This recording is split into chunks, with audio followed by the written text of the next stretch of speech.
Ojo rewel, ojo rewel, ojo ngeyel, ojo ngeyel. Katresnane Gusti Yesus rae ning tunggale.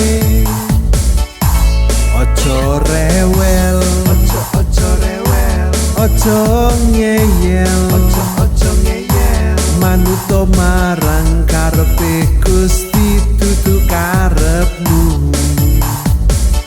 Nek nyambut gawe apa wae dilakoni nganggo katresnan, aja ngeluh wae kuwi ra ono gunane.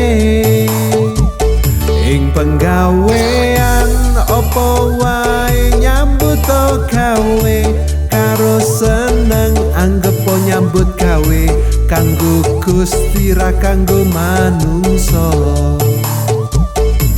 Ojo rewel, Ojo rewel, ojo ngeyel, ojo ngeyel. katresnane Gusti Yesus rae ning tunggale. Ojo rewel, Ojo rewel, ojo ngeyel, ojo ngeyel. manuto marang karepe Gusti dudu karepmu. Nek nyambut gawe apa wae dilakoni nganggo katresnan, aja ngeluh wae kuwi ra ono gunane.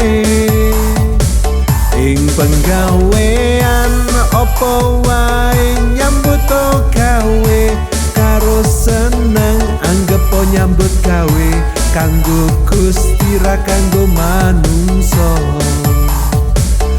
Nek nyambut gawe apa wae dilakoni nganggo katresnan, aja ngeluh wae kuwi ra ono gunane.